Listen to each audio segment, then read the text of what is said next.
Molly Dolly, where are you? Here I am, how do you do? Hi friends, today I played tennis with my sister, but I swung my racket too hard and the ball went all the way over the fence. It flew so far and so high out of our reach that we could not find it afterwards. Instead, we had to get another tennis ball to continue playing. In today's story, one of the characters in the story also loses a ball. And the title of the story is The Frog Prince, which is a German fairy tale collected by the brothers Grimm and published in 1812 in Grimm's Fairy Tales. Now, let's jump into the story to find out what the Frog Prince has to do with losing a ball. One fine evening, a young princess went out to take a walk by herself in the woods. While walking, she encountered a cool spring of water. I'm so bored. Why is there nothing interesting? I'm just going to play with this ball.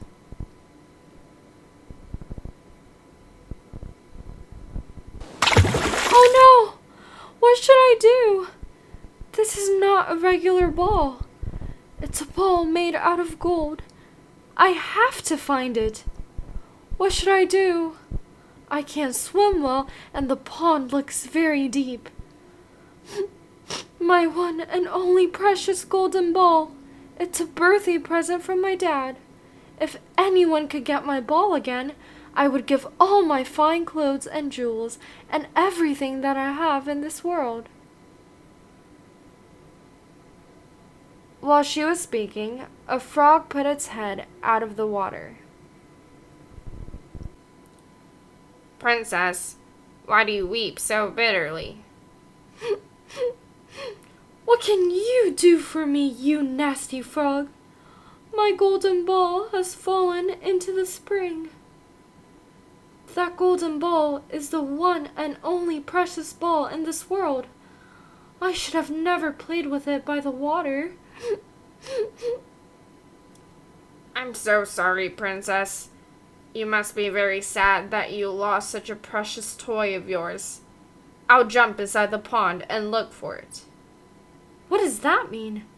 How can such a small frog like you find my golden ball in such a large pond? I can find it for you. Instead, you have to promise me one thing. Promise? What promise? I do not want your pearls, jewels, and fine clothes. But if you will love me and let me live with you, eat from your golden plate, and sleep on your bed, I will bring you your ball again.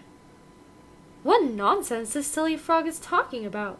He could probably never even get out of the spring to visit me, though he may be able to get my ball for me. Let me just tell him he shall have what he asks.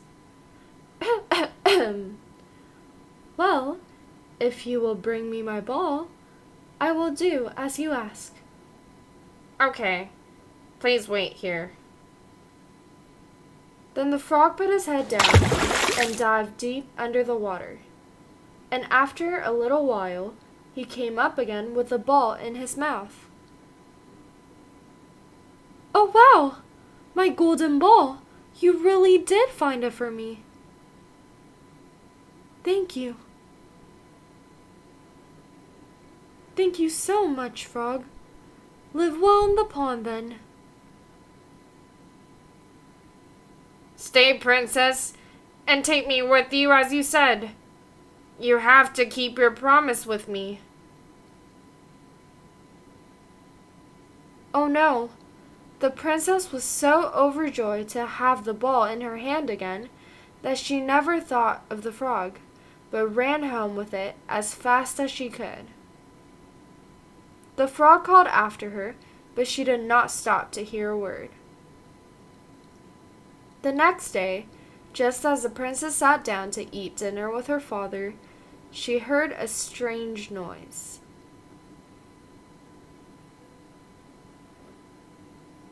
Open the door, my princess dear. Open the door to your true love here, and mind the words that you and I said, by the fountain cool, in the greenwood shade. Ugh! How did that frog get all the way over here? Stupid frog!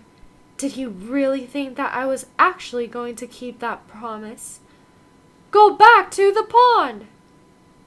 Sweetie, what is all this noise? Who's outside our door? It's just a frog, Dad. You don't need to worry about it. Open the door, my princess dear. Open the door to your true love here, and mind the words that you and I said, by the fountain cool, in the greenwood shade. Hey, sweetie, tell me what happened.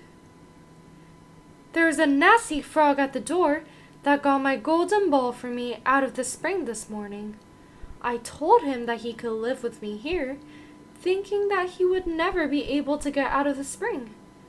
But here he is at the door, wanting to come in. Once you have given your word, you must keep it.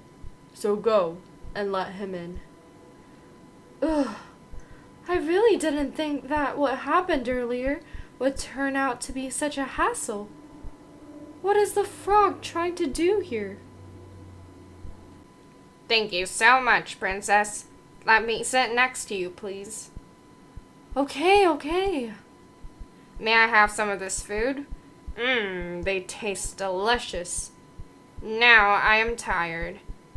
Carry me and put me into your bed. Hey, sweetie, you guys both must be tired. You should go rest in your room and let the frog make himself comfortable too. Okay, Dad. But why is this frog like this? The princess, though very unwillingly, took him to her room, where he slept all night long. The frog came to the princess and asked her to do the same thing over and over again for 3 days. The princess woke up to a big surprise the morning after those 3 days passed.